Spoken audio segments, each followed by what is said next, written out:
This is a great question, and there is no one way to draw chainmail. It's kind of one of those things that is so detailed and complex, trying to recreate it, that you ask an armor smith, and it's like there's all these different types of rings, and there's all these different types of way to connect it, but that's just too complicated for drawing, and it takes too long, and people are going to look at it, give it one quick glance, and not really pay that much attention. So what I do a lot of is these C's. Now it looks kind of goofy from like in the big size, but when you kind of make it a small little repeated detail, it starts to kind of give the impression of chainmail, and that's something that I really try to do a lot with drawing, is save time by doing these little shortcuts. Hal Foster, who did a lot of the Prince Valiant comics, who created it, if you've ever heard of that, he draws chainmail in like almost like a scales, kind of like Captain America's armor. I've seen other people do it where it's these C shapes that are kind of, each line of it is kind of reversed, so it's like C's in one way, then C's in a different way, and it kind of creates these almost stripes that look kind of like the Bayou Tapestry. I think Vinland Saga, I think he does something like that, but I'm not 100% sure. I haven't read it a little bit, but yeah, the big inspiration for me is comic books, because you have to kind of mostly use black and white to do it, and what they do a lot is to show that it's shiny.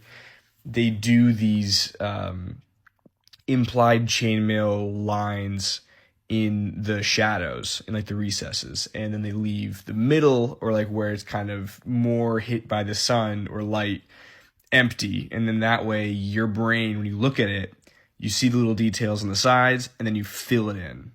And so what I'm showing right here is that you can even simplify it more if you wanted to. Sometimes just dots do the job, and it can, people see that and they'll fill that in with, oh, it's probably just the holes in between the rings. Whether it's what it is or not, it doesn't really matter, because it gives the impression of it.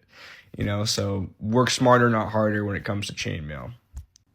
I also draw chainmail similarly to how I draw fur, where the outside line is kind of a broken up, it can be C's, it can be dots, it can be, whatever, but as long as it's not completely solid, it kind of gives the impression that there's a lot more detail there, whether it is or not, and then contrasting that with more solid shapes directly next to it also separates that texture from the other textures of the body and like fabrics and all this different stuff.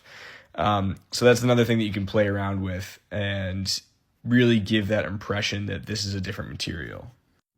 Another thing that you can always do is just cover most of it up. You don't need to have characters covered head to toe in chainmail.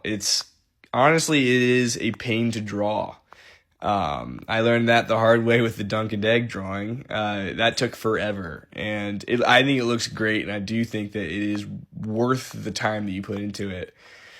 But you can also be strategic with it, just something to consider.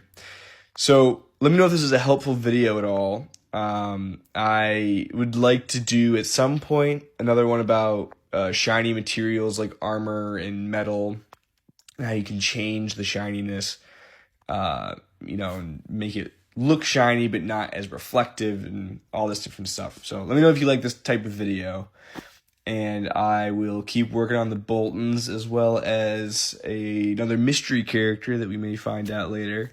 But I hope you guys all had a good Thanksgiving, and stay tuned for more videos.